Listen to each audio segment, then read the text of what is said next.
Agora é sério. Eles vieram, eles chegaram, acabou a especulação. 3 e Atlas desviou o curso para a Terra. Fogo no céu, eventos climáticos e eles desceram a escadinha. O que um cristão faz numa situação como essa? Sendo tu cristão ou não, esse vídeo pode ser interessante para ti, porque ou tu vai pensar em questões relacionadas à tua fé, ou tu vai pensar sobre o que aconteceria se a religião mais geograficamente disseminada nesse planetinha encarasse essa realidade. Vida microbiana em outros planetas, fauna simples, eu nem vou falar disso nesse vídeo porque aqui o negócio vai ser mais violento. É vida biológica inteligente. De repente até espiritualizada em 6 possibilidades. Vambora! Tentar aplicar a fé cristã a aliens pode ser uma loucura, porque a Bíblia ela tem alguns focos, ela não é muito especulativa. Ela foca na criação e no propósito da criação nesse planeta. Aí, para desdobrar a fé cristã para esses outros seres, a gente precisa pensar em queda, pecado original, redenção, o sacrifício cósmico de Cristo, se a gente aplica eles ou não, e salvação, se eles são seres espirituais, se essa questão de salvação e condenação se aplica a eles. As primeiras 3 propostas têm a ver com a questão da aplicação da redenção, do sacrifício de Cristo. As outras 3 vão mudar bastante de vibe. Tem umas mais sinistras aí depois. E vamos começar isso aí logo, vamos direto ao ponto. Proposta 1.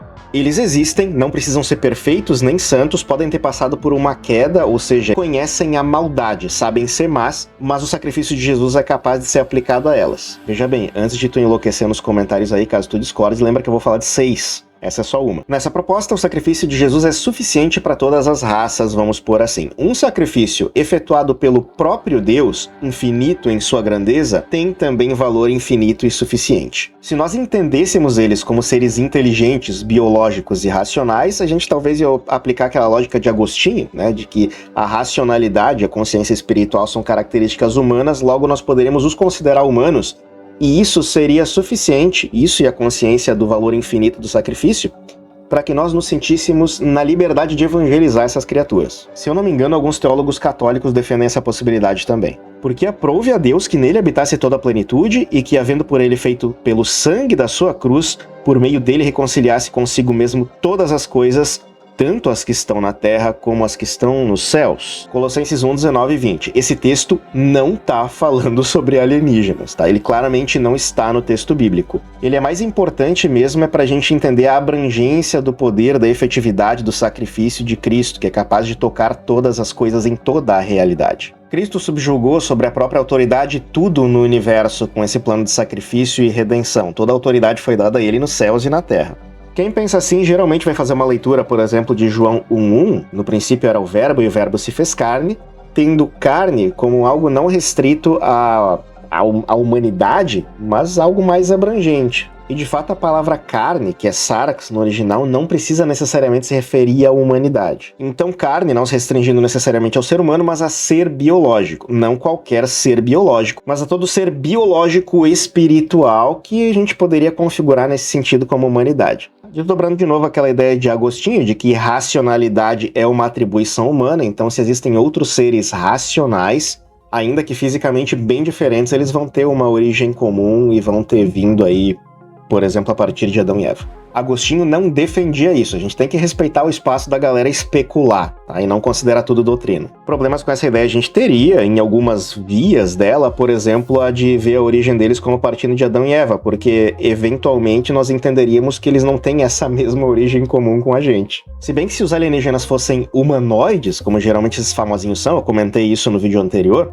2 braços, 2 perninhas, uma cabeça em cima do pescoço, 2 olhos, dedos, polegar opositor, a coisa toda, seria fácil de imaginar uma forma em comum. Assim como o evolucionista consegue olhar para um chimpanzé e imaginar uma forma em comum, porque a anatomia é parecida, daria para fazer a mesma correlação aí. Sobre o que eu comentei da palavra carne não necessariamente precisar se referir à humanidade, esse é um texto onde esse termo aparece, mas ele aparece em outros lugares também, como Romanos 8, Filipenses 2, e ali está se referindo específica e claramente à carne humana, por assim dizer, à humanidade caída. Então, biblicamente, esse conceito ainda seria um pouquinho difícil, mas essa tese existe. Vamos para a segunda.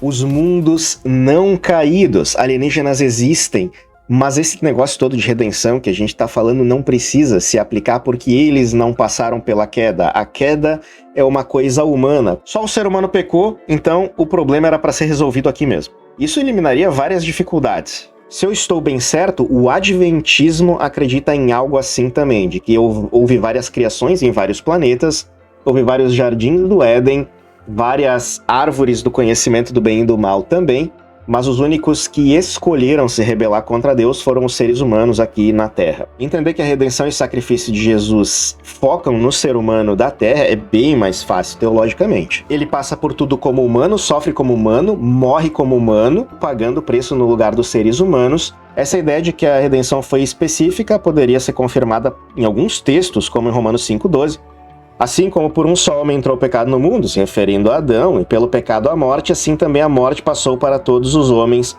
porque todos pecaram. Quando Paulo fala homem, ele usa o termo antropos, que se refere bem especificamente à humanidade, à linhagem de Adão e não ao cosmos inteiro.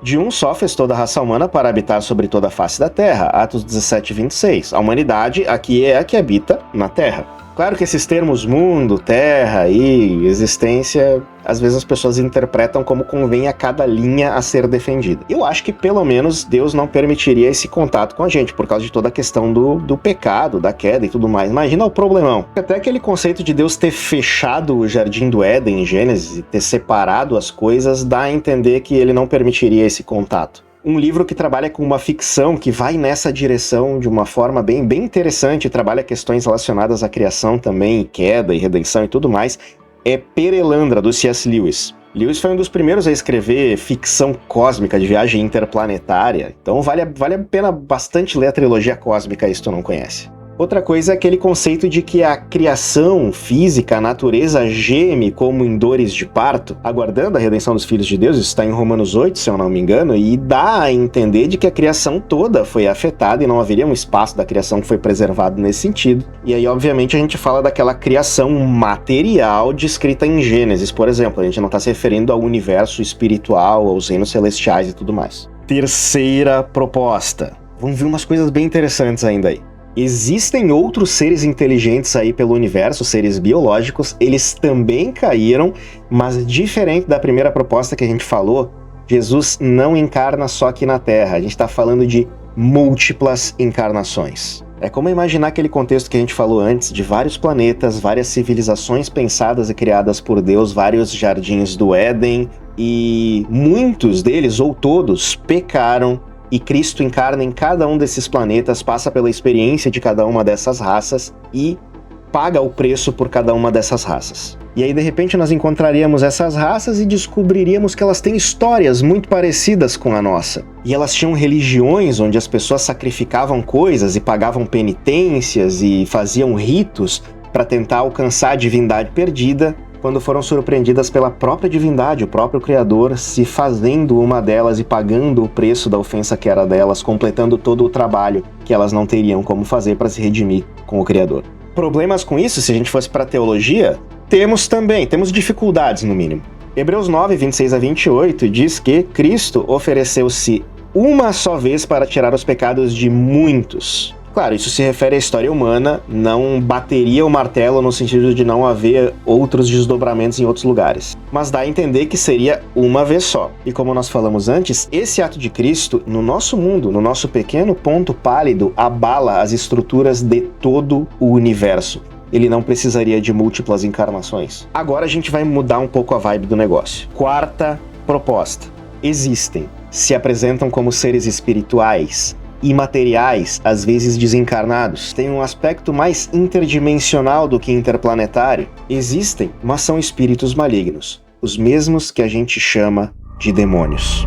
Mas podem se apresentar como anjos de luz. Poderiam aparecer, se apresentar como salvadores, como fonte de conhecimento e até como um caminho de paz entre os mundos no cosmos. Só que eles vêm para enganar a humanidade, e não existe um plano de redenção para eles. Eles já estão condenados. E poderiam estar atuando, sim, nesse mundo como outros de outros lugares, mas na verdade eles viriam para desviar as pessoas do conhecimento da verdade. Porque existe um Deus que amou os seres humanos e é um Deus contra quem eles desejam vingança. Se fosse o caso, eles terem aparência de bem seria bem plausível, porque o próprio Satanás se transforma em anjo de luz. O engano espiritual tranquilamente poderia se disfarçar de bondade, de iluminação, de conhecimento elevado. Isso poderia envolver tecnologias, poderia envolver questões cósmicas, tudo mais. É aquela coisa, antigamente teriam uma linguagem mitológica, hoje teriam uma linguagem ufológica, tecnológica, tranquilamente. É uma tradução para a contemporaneidade. Eles virem com uma proposta de oferecer conhecimento seria justamente uma repetição do que aconteceu no Éden, então não seria um padrão estranho. A serpente também vem para tentar com uma oferta de conhecimento superior.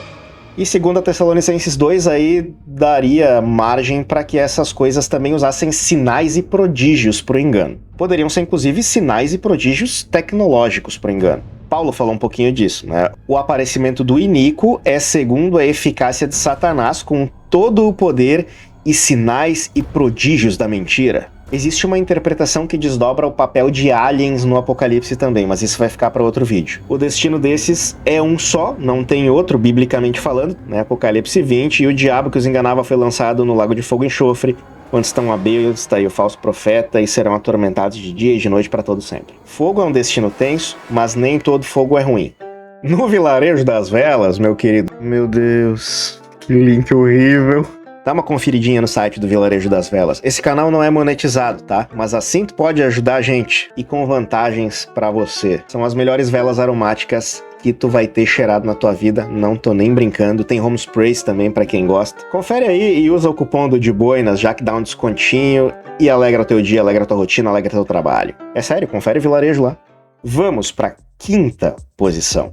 Essa quinta é menos especulada, menos falada, mas também existe. E olha só o que ela propõe. Já deve ter percebido que existem animais neste mundo que são muito inteligentes, com algumas capacidades cognitivas maiores do que a do ser humano para algumas coisas, como memória, por exemplo, que eu acho que é o caso do elefante. Golfinhos são extremamente inteligentes. Os bonobos, minha nossa, neandertais que pintavam as cavernas, mas não eram humanos, ou eram, assunto para outro vídeo, poderiam ser seres inteligentes, mas não imago Dei, não imagem de Deus, não espirituais, como seres humanos. Então pode haver vida biológica inteligente em outros planetas, mas inteligente à sua própria maneira. Não são imagem de Deus, não são espirituais no sentido humano. Mas eles caíram, foram corrompidos pelo pecado. Cada raça está presa a esse destino, a esta perdição. Não são perfeitos nem santos, mas não caíram por conta própria. Agora pega esse trem aí com a gente. A rebelião dos anjos já abre uma porta universal para o mal, mas isso se concretiza com a queda humana.